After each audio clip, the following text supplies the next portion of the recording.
मित्रांनो, मी अनुप सर आणि पुन्हा तुमचं एकदा स्वागत करतोय आपल्या या पिलर्स कोचिंग क्लासेस मध्ये।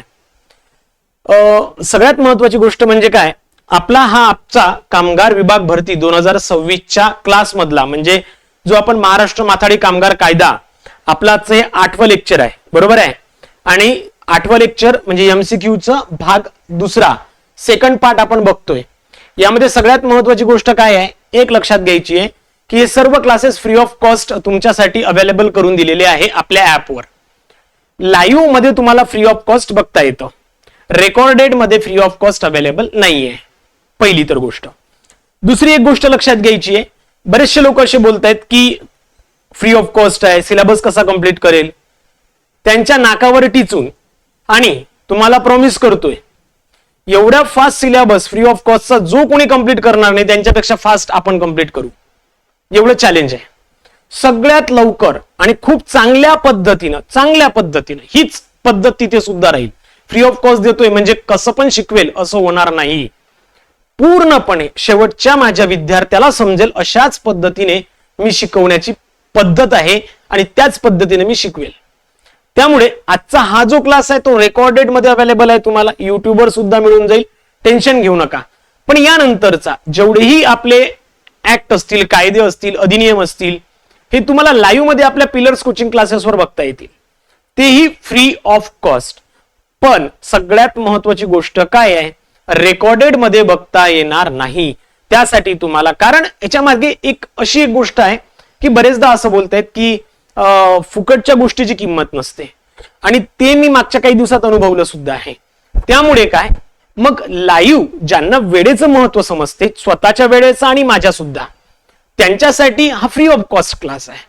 पण ज्यांना असं वाटतंय की नाही मला पुन्हा बघायचंय किंवा रिपीट बघायचंय किंवा मला आरामात माझ्या वेळेत बघायचंय, तर त्यांच्यासाठी हाच क्लास आपल्या क्लासवर किंवा आपल्या ऍपवर हा 2199 मध्ये पूर्ण टेक्निकल सगळेच्या सगळे 51 सेक्शन्स ऍक्ट, कायदे, अधिनियम आपल्यावर मिळतील। आता किती लवकर कंप्लीट करणार आहे, येणाऱ्या पुढच्या 2 ते 2.5 महिन्यात आपण सर्व कायदे कंप्लीट करणार आहोत। रोज आपण 2 ते 3 तास लेक्चर घेणार आहोत 2 पार्ट मध्ये। म्हणजेच काय, तुम्हालाही लक्षात येईल की आपली स्पीड कोणत्या पद्धतीची आहे, आपण कशा पद्धतीने शिकवतो आणि नेमकं काय पद्धत असते, हे मागचे काही दिवस झाले तुम्ही डेमो मध्ये आपलं बघितलेलं आहे, बरोबर आहे।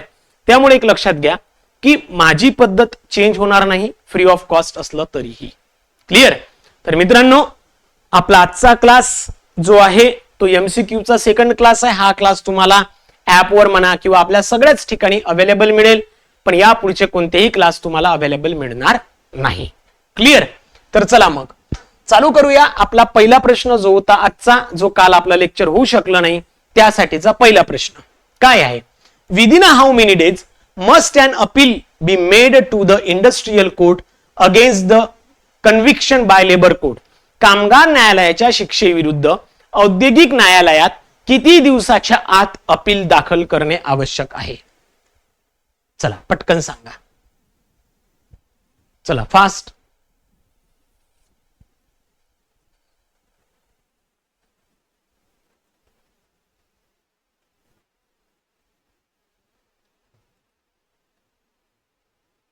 चला उत्तर द्या।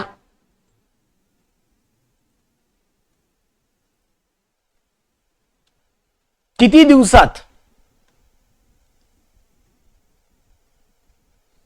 एक लक्षात घ्या की सेक्शन 17 नुसार लेबर कोर्टने दिलेलं कन्व्हिक्शन म्हणजे दोष सिद्ध किंवा जो निर्दोष मुक्तता असेल किंवा अपील दाखल करण्यासाठीची मुदत किती दिलेली आहे, ही मुदत तुम्हाला दिलेल्या टाइम पिरियड मध्ये दाखल करणं फार गरजेचं असते किंवा दाखल करणं गरजेचं आहे।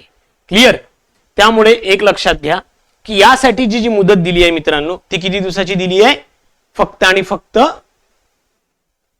फक्त 30 दिवसाची। किती? 30 दिवसाची। लक्षात घ्या, किती दिवसाची? 30 दिवसाची। म्हणजे तुम्हाला 30 दिवसाच्या आतमध्ये अपील करता येते। पण जर काही तुमच्याकडे सफिशियंट गुड रिझन असेल, काही कारण असेल आणि ती खूप प्रॉपर कारण असतील, तर मग त्या केसमध्ये तुम्ही काय करू शकता, 30 दिवसापेक्षा जास्त सुद्धा टाइम घेऊ शकता किंवा तुम्हाला अलाउ केलं जाऊ शकतं. क्लिअर. चला नेक्स्ट सेकंड क्वेश्चन नंबर 2 काय सांगतो. क्वेश्चन नंबर 2 आजचे प्रश्न सुद्धा खूप वेगळ्या पद्धतीने फ्रेम केलेले आहे, महत्वाचे प्रश्न काढले आहे आणि वेगळ्या पद्धतीत सुद्धा फ्रेम केलेले आहे. क्लिअर. चला काय म्हणतायत. Under the scheme frame by the Mathadi act how is worker classified if they are registered in a pool maintained by the board but are not employed on a full-time contract basis by a single employer. माथाडी कायद्याअंतर्गत तयार केलेल्या योजनानुसार जर एखादा कामगार मंडळाने तयार केलेला पूल म्हणा किंवा गट मध्ये नोंदणीकृत असेल परंतु तो एकाच नियोक्त्याकडे पूर्ण वेळ कंत्राटी तत्वावर कार्यरत नसेल तर त्याचे वर्गीकरण कसे केले जाते. तर हा प्रश्न आपल्याला ऍक्ट मध्ये नव्हता किंवा दिला नव्हता, त्यामुळे लक्षात घ्या. हा जरी त्या ऍक्ट मध्ये नसला तरी त्या केसमध्ये इथे क्लिअर सांगतोय की त्या पर्टिक्युलर कंडिशन मध्ये त्याला काय म्हणतात. तर मित्रांनो त्याला पूल वर्कर म्हणतात. लक्षात ठेवायचं. गट कामगार किंवा पूल वर्कर दोन पद्धतीचे कामगार असतात. एक असतो मासिक कामगार आणि दुसरा असतो पूल कामगार. लक्षात येत आहे. तर दोन्ही पद्धतीत तुम्ही काम करू शकता. त्यामुळे एकतर मासिक कामगार किंवा पूल कामगार, म्हणून इथे मग सी ऑप्शन करेक्ट आहे, पूल कामगार. क्लिअर. चला पुढे जाऊया. थर्ड पुन्हा एकदा सांगतोय आपला जो क्लास आहे तो फ्री ऑफ कॉस्ट लाईव्ह मध्ये बघता येतो, पण तुम्हाला रेकॉर्डेड मध्ये जर का बघायचा असेल किंवा पुन्हा बघायचा असेल किंवा तुमच्या दिलेल्या टाइम मध्ये बघायचा असेल तर त्यासाठी 2199 रुपये फीज असणार आहे फक्त पहिल्या 50 विद्यार्थ्यांसाठी. त्यानंतर ती 5000 असेल. क्लिअर. चला थर्ड क्वेश्चन काय सांगतो. Under the section 13 of the act if an employee defaults on payment due to the board or worker who conduct the inquiry to legally determine the exact amount owed. कायद्याच्या कलम 13 अंतर्गत जर एखाद्या नियोक्त्याने मंडळाला किंवा कामगाराला देय असलेली रक्कम भरली नाही तर देय असलेली अचूक रक्कम कायदेशीररित्या निश्चित करण्यासाठी चौकशी कोण करते. ती चौकशी कोणातर्फे केली जाते पटकन सांगा.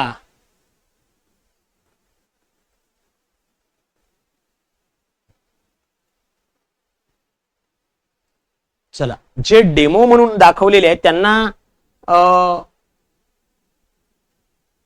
कमेंट करता येत नाही आहे का, असं काही आहे का. मला टेक्स्ट केलं तरी चालेल, या नंबरवर व्हॉट्सअप केलं तरी चालेल की तुम्हाला कमेंट करता येत नाहीये का यामध्ये. So I will get to know. Okay चला मग लक्षात घ्या. जर का बघा लक्षात घ्या 13 नुसार जर का माथाडी बोर्ड किंवा बोर्डनं एखाद्या ऑथराइज केलेल्या ऑफिसर यांना इन्क्वायरी करण्याचा पॉवर दिलेला असतो तो एम्प्लॉयर्स किंवा त्या वर्करला आउटस्टँडिंग ड्यूज फायनल करू शकतो किंवा किती त्याने पैसे देणं आहे ते फायनल करू शकतो. लक्षात आलं. त्यामुळे करेक्ट आन्सर आहे बी. बरोबर आहे. करेक्ट आन्सर काय राहणार आहे बी. चला पुढे जाऊया. नेक्स्ट 4 क्वेश्चन नंबर 4 काय सांगतोय. According to the section 14(1)(a) of the act, what can the state government do if advisory committee is not functional for any reason. कायद्याच्या कलम 14(1)(a) अंतर्गत किंवा नुसार जर काही कारणास्तव सल्लागार समिती कार्यरत नसेल तर राज्य सरकार काय करू शकते. चला सल्लागार समितीच नाही आहे, ऍडवायझरी कमिटीच नाही आहे अस्तित्वात, तर त्या केसमध्ये काय केलं जाऊ शकते.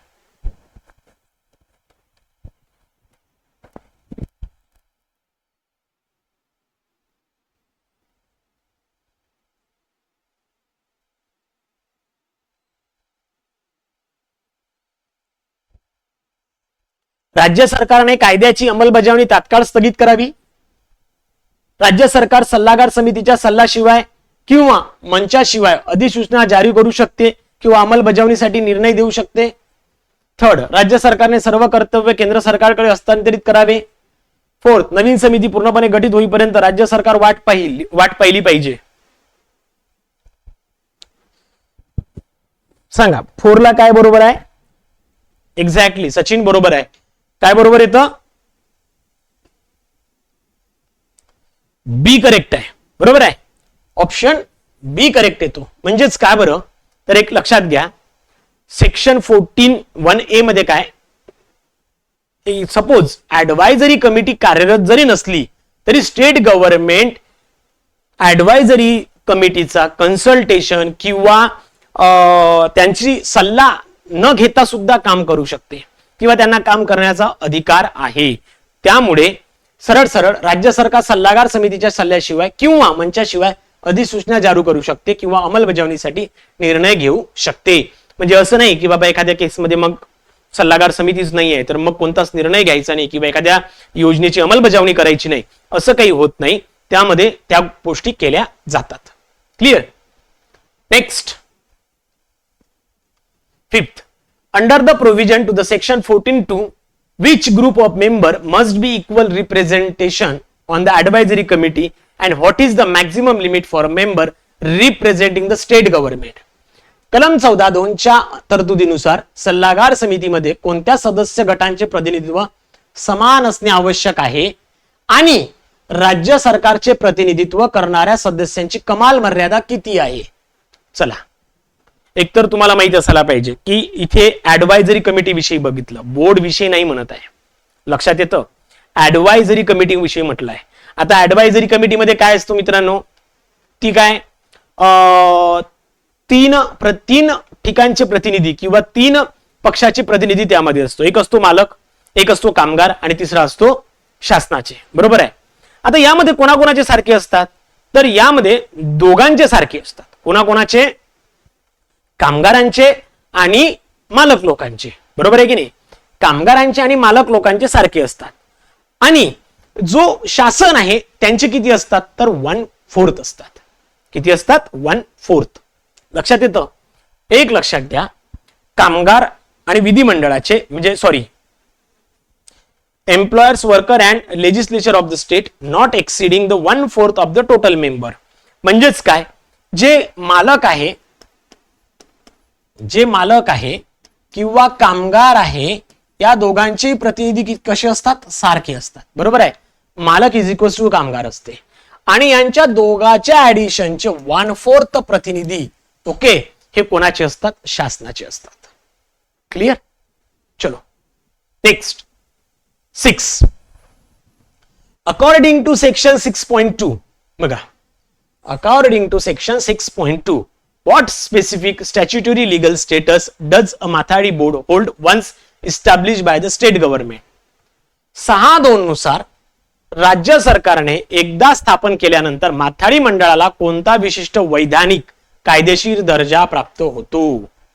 कोणतेही कंत्राट करण्याचे अधिकार नसलेले एक तात्पुरते सल्लागार न्यायाधिकरण, राज्यांतर्गत कार्यरत असणारी खासगी मर्यादित भागीदारी संस्था, चिरंतन उत्तराधिकार, समान शिक्का आणि दावा दाखल करण्याचा किंवा स्वतःवर दावा चालवला जाण्याचा अधिकार दिलेली कॉर्पोरेट संस्था, स्वतंत्र मालमत्तेचे अधिकार नसलेली राज्य सचिवालयाची थेट विभाग.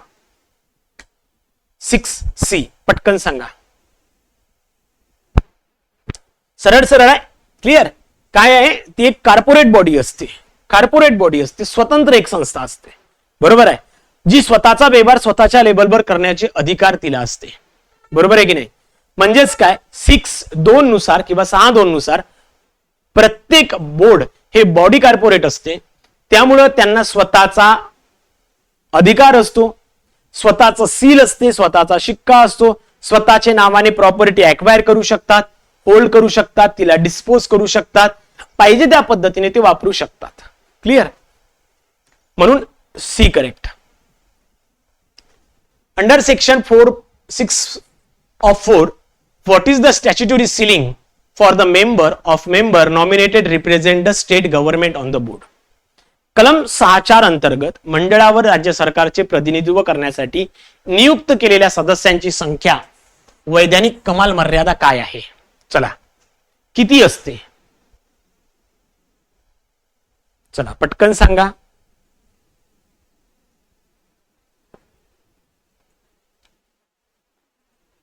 किती असते?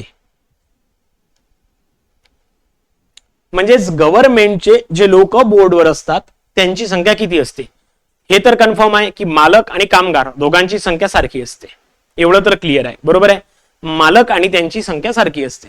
आता याच्यात काय आहे, सगळ्यात महत्वाची गोष्ट म्हणजे काय, सगळ्यात महत्वाची गोष्ट काय असते की यामध्ये जे शासनाच्या वतीत जे प्रतिनिधी असतात त्यांची संख्या ही 1/3 असते. किती असते? 1/3.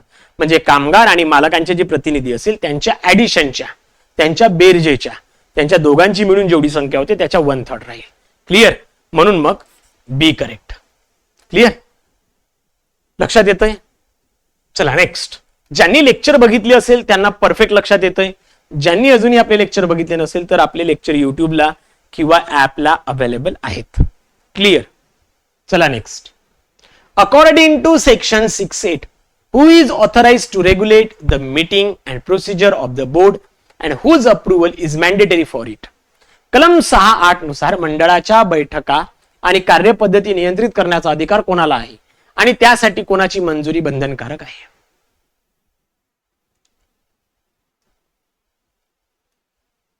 ओके, चला ठीक आहे. बघा यामध्ये काय आहे की बोर्डला स्वतःच्या मीटिंग्स, प्रोसिजर आणि जे काही मॅटर असेल ते स्वतः रेग्युलेट करण्याचा अधिकार आहे, पण त्यासाठी स्टेट गव्हर्नमेंटचं अप्रुव्हल असण्याची गरज असते. क्लिअर? म्हणून option C correct. Next 9. Under the section 27 which court are explicitly authorized to convict a person for a general contravention of the act and what is the maximum initial fine that can be imposed. कलम 27 अंतर्गत कायद्याच्या सामान्य उल्लंघनासाठी एखाद्या व्यक्तीला दोषी ठरवण्याचा अधिकार कोणत्या न्यायालयाला आहे पहिला, आणि सुरुवातीला कमाल किती दंड आकारला जाऊ शकतो. म्हणजे दोन प्रश्न आहे यामध्ये. कोणतं न्यायालय आणि मॅक्झिमम फाईन किती असू शकतो. कोणतं न्यायालय आणि मॅक्झिमम फाईन किती असू शकतो. Clear?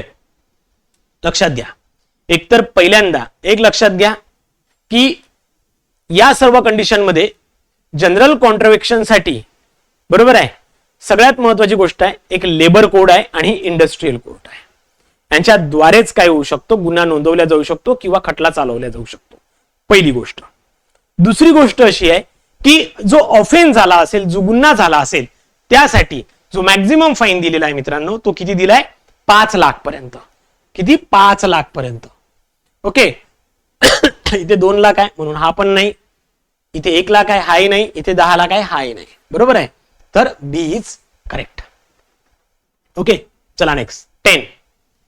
If a person continues to violate the provision or rules of the act after their initial conviction under the section 27, what is the maximum additional daily fine that can be legally levied. कलम 27 अंतर्गत सुरुवातीला दोषी ठरल्यानंतरही जर एखाद्या व्यक्तीने कायद्याच्या तरतुदीचे किंवा नियमांचे उल्लंघन सुरूच ठेवले तर कायदेशीररित्या कमाल किती अतिरिक्त दैनिक दंड त्याला आकारला जाऊ शकतो. मॅक्झिमम फाईन किती आहे?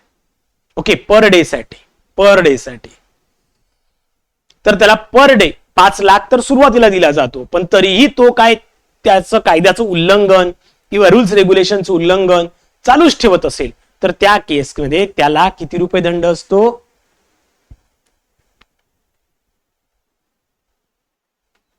किती? 5,000 रुपये. बरोबर, अगदी सी बरोबर. Clear?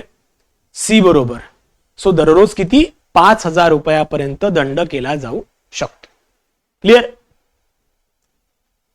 11. Under the section 27(1)(a)(1), who is competent authority to compound an offense and when can be accused submit an application for compounding. आपण तडजोड ज्याला बघितलं होतं सेक्शन मध्ये 27(1) मध्ये, तडजोड करणं, कंपाऊंडिंग करणं, बरोबर आहे. तर ते काय आहे? कलम 27(1) अंतर्गत गुन्हा तडजोड करण्यासाठी सक्षम अधिकारी कोण आहे आणि आरोपी तडजोडीसाठी कधी अर्ज करू शकतो? कधी अर्ज करू शकतो? तडजोड करणं काय आहे आणि कधी तो अर्ज केला जाऊ शकतो? पटकन सांगा.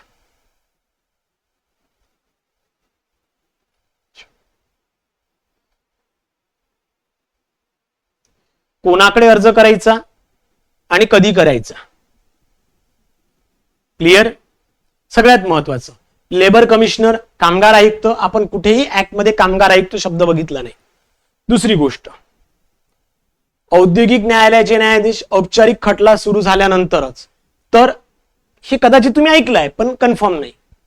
संबंधित मंडळाचा अध्यक्ष खटला दाखल करण्यापूर्वी किंवा नंतर कधी, राज्य कामगार मंत्री, त्या मंत्र्याचं कधीच नाव आलं नाहीये. म्हणजे तुम्ही दोन मध्ये कन्फ्युज आहे. तर लक्षात ठेवा, कोणाकडे अर्ज करता येतो, तर करण्याचा अधिकार तो संबंधित बोर्डचा जो चेअरमन असतो, जो अध्यक्ष आहे, क्लिअर, त्याच्याकडे तुम्ही काय करू शकता, अर्ज करू शकता.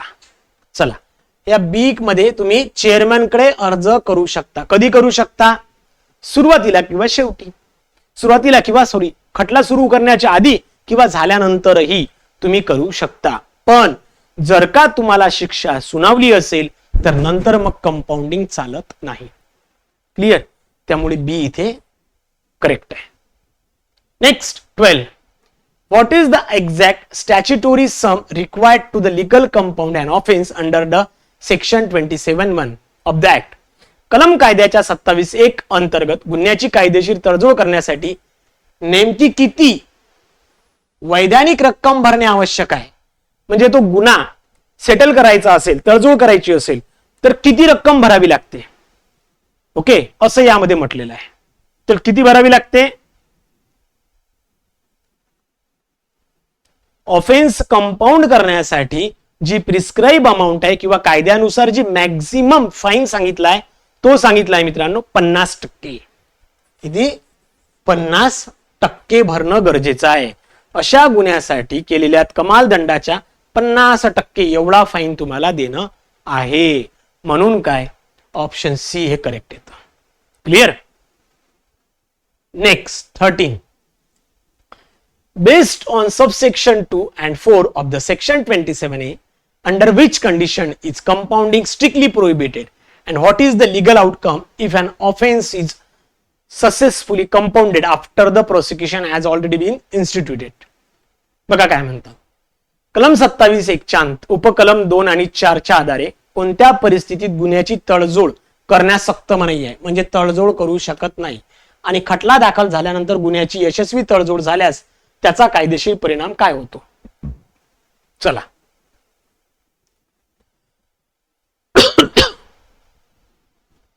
पटकन चला, काय होतो. 5 लाखापेक्षा जास्त असल्यास मनाई आहे, असं तर कुठेच नाहीये. पूर्वी तडजोड केलेला किंवा दोषी ठरलेला समान गुन्हा 3 वर्षाच्या आत पुन्हा तोच केलास मनाई आहे. संबंधित व्यक्तीला न्यायालयाकडून मुक्तता केली जाईल. बघा, सिंपल आहे. जर का तो ऑलरेडी ऍडजस्ट झालेला असेल, बघा मी काय बोलतोय, जर का तो गुन्हा आधीच एकदा तडजोड झालेली असेल, कंपाऊंडेड केला असेल आणि तरी तो गुन्हा त्याच व्यक्तीकडून 3 वर्षाच्या आत पुन्हा घडला, तर तिथे तडजोड करता येत नाही, असं क्लिअर सांगितलंय. म्हणजेच इथे बी करेक्ट आहे. क्लिअर. लक्षात येतंय, इथे बी करेक्ट येतंय. नेक्स्ट 14 काय आहे. According to entries 3 and 6 of the schedule. Schedule म्हणजे अनुसूची बद्दल आहे. Which specific category of manual worker is explicitly excluded from the scope of schedule employment under this act. अनुसूचीच्या नोंद 3 आणि 6 नुसार शारीरिक काम करणाऱ्या कामगारांच्या कोणत्या विशिष्ट वर्गाला या कायद्याअंतर्गत अनुसूचित रोजगाराच्या व्याप्तीतून स्पष्टपणे वगळण्यात आलेले आहे. कोण आहे. चला पटकन. क्लिअर. इथे कन्फ्यूज व्हाल. बघा, सार्वजनिक वाहतूक वाहनांमध्ये माल भरणारे आणि उतरवणारे कामगार हे तर आहेतच, बरोबर आहे. मिठागरात किंवा मासेमारी उद्यानात काम करणारे हेही आहे. खासगी लाकूड बाजार किंवा खोका बनवण्या युनिट्समध्ये काम करणारे लोक हेही आहे. पण जे डक्स आणि हार्बरवर काम करतात ते येतात, पण जे डक अँड वर्कर्स कायदा 1948 च्या अंतर्गत येतात ते या माथाडी कायद्यात येत नाही. कन्फ्यूज होऊ नका अवधूत, कन्फ्यूज होऊ नका. जे लोक डक्स वर्कर ऍक्टच्या अंतर्गत येतात ते माथाडी कायद्यात येत नाही, म्हणून यांना वगळलं गेलेलं आहे. क्लिअर. म्हणून ऑप्शन इथे बी, कारण की वगळण्यात आलेले आहे विचारलं म्हणून बी करेक्ट आहे. क्लिअर. नेक्स्ट 15. आजचे प्रश्न खूप व्यवस्थित आणि वेगळ्या पद्धतीने काढलेले आहे, लक्षात घ्या. Under the section 17C, what is the standard statutory time limit for filing an appeal to the industrial court, and under what condition can be appeal be accepted for this timeline expire? कलम 17(2) अंतर्गत औद्योगिक न्यायालयात appeal दाखल करण्यासाठी प्रमाणभूत वैधानिक कालमर्यादा काय आहे? मला वाटतं हा प्रश्न झालेला आहे, बरोबर आहे की नाही? हा ऑलरेडी आपण घेतलेला आहे 30 days. आय थिंक हा रिपीट झालेला आहे, हा रिपीट झालेला आहे, त्यामुळे ठीक आहे. 16. On which date did the Maharashtra Mathadi Act receives the assent of the Vice President acting as a President, and when was the first published in the Extraordinary Gazette? Maharashtra माथाडी कायद्याला राष्ट्रपती म्हणून काम पाहणाऱ्या उपराष्ट्रपतींची मंजुरी कोणत्या तारखेला मिळाली आणि तो असाधारण राजपत्रात पहिल्यांदा कधी प्रसिद्ध करण्यात आलेला आहे? याचं उत्तर माहित असायला पाहिजे, कदाचित विचारल्या जाण्याचे चान्सेस आहे.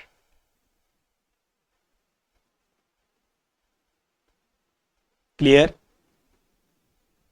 आता इथे जे वर्ड आहे हे वेगळे येतात, राष्ट्रपती येणार नाही, लक्षात ठेवा. उपराष्ट्रपती येणार नाही, इथे सभापती उपसभापती हे शब्द येतात.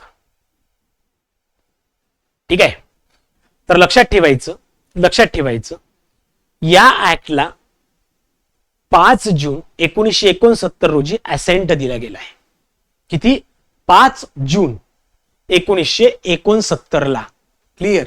म्हणजेच काय, 5 जून 1969 ला, लक्षात आलं. आणि 13 जून 1969 रोजी हा गॅझेट मध्ये प्रसिद्ध करण्यात आला होता. किती?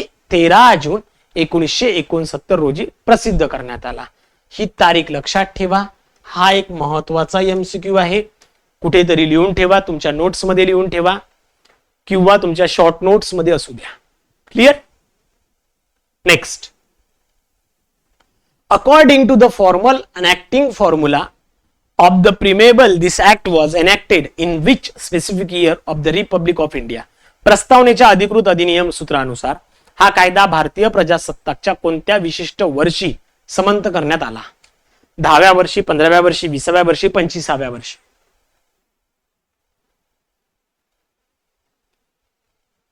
कधी आला तर पटकन सांगा.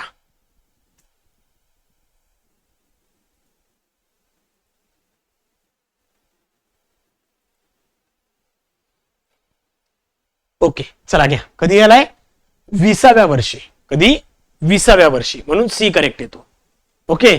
म्हणजे 20 of the Republic of India असा उल्लेख आहे त्या ऍक्ट मध्ये. जर तुम्ही बघितलं तर भारत 1950 मध्ये प्रजासत्ताक झाला असल्यामुळं 1969 हे रिपब्लिकचं जवळपास आपण 20वं वर्ष ठरतो, बरोबर आहे. त्यामुळे 20व्या वर्षी आपण असं म्हणू शकतो. क्लिअर. 1947 ला स्वतंत्र झाला, 1950 ला आपलं कॉन्स्टिट्यूशन फॉर्म मध्ये आलाय, बरोबर आहे. आणि 69 ला म्हणजे 20व्या वर्षी. Clear. 18. According to section 2(2), which of the following individuals is explicitly included within the statutory definition of contractor under this act? कलम 2 नुसार खालीलपैकी कोणत्या व्यक्तींचा या कायद्याअंतर्गत कंत्राटदार च्या वैधानिक व्याख्येत स्पष्टपणे समावेश केलेला आहे? चला, कंत्राटदार म्हणून कुठे समावेश केलेला आहे?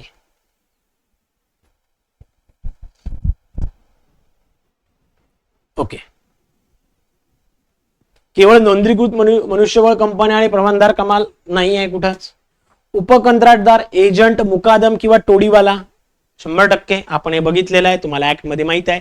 आपण डेफिनेशन घेतलेले आहे आपल्या पहिल्या की दुसऱ्याच लेक्चर मध्ये आपण हे स्टडी केलं होतं, त्याच्यामुळे बी करेक्ट येतो, पुढे जायची गरजच पडत नाही.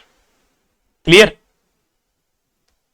Next 19. Under the section 2(11), which of the following is explicitly excluded from being classified as an unprotected worker? कलम 2(11) अंतर्गत खालीलपैकी कोणत्या असुरक्षित कामगार म्हणून वर्गीकृत करण्याचा स्पष्टपणे वगळण्यात आलेले आहे?